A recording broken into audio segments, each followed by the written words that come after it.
তো একটা নিয়েই নিয়েছি, বসে পড়েছি রাতের ডিনার করতে। মা বানিয়েছে দেখছি, এখানে পোলাও রয়েছে। তাড়াতাড়ি এখন খাবারটা বেড়ে নিই ঝমাঝম।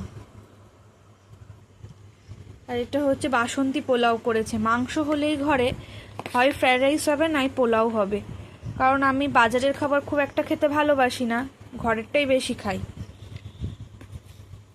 ওই জন্য মা ঘরেই বানিয়ে দেয়। আমি খুব একটা বেশি পরিমাণে খাই না, খুবই অল্প পরিমাণে খাই, সেই জন্য অল্প করে একটু পোলাও নিয়ে নিয়েছি। আর সাথে মা করেছে বেগুন ভাজা, আর বেগুন ভাজা দিয়ে পোলাও খেতে কিন্তু দারুণ লাগে, জাস্ট ফাটাফাটি। চলো খাওয়া শুরু করি।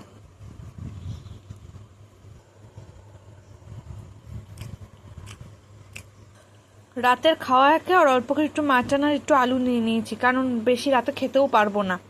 কেন পারবো না তার রিজনটা সামনে এসে বলছি। আজকে অফিসে ভীষণ চাপ ছিল, মানে সকালের খাবার খেয়েছি প্রায় 11টা নাগাদ, আর দুপুরে লাঞ্চ করেছি 5:30 6টা নাগাদ, মানে দুপুরের লাঞ্চ করেছি 5:30 6টা। তার মানে বুঝতে পারছো কিরকম অফিসের চাপ ছিল। তাহলে সেই খাওয়ার পর আমি একটু আর্লি যেহেতু ডিনার করি, এখন বাজে হচ্ছে রাত্রির 9টা।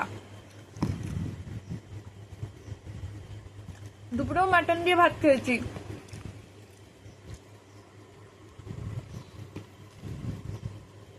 আর যেহেতু আমি মাটন হলে পোলাও দিয়ে খেতে ভালোবাসি, মা পোলাও করে রেখেছে রাতে খাবো বলে, বাট খুব একটা বেশি খেতে পারবো না।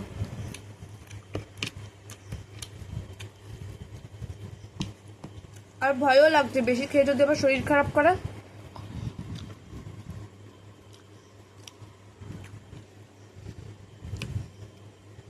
ঠিক আছে, চলো টাটা, বাই বাই।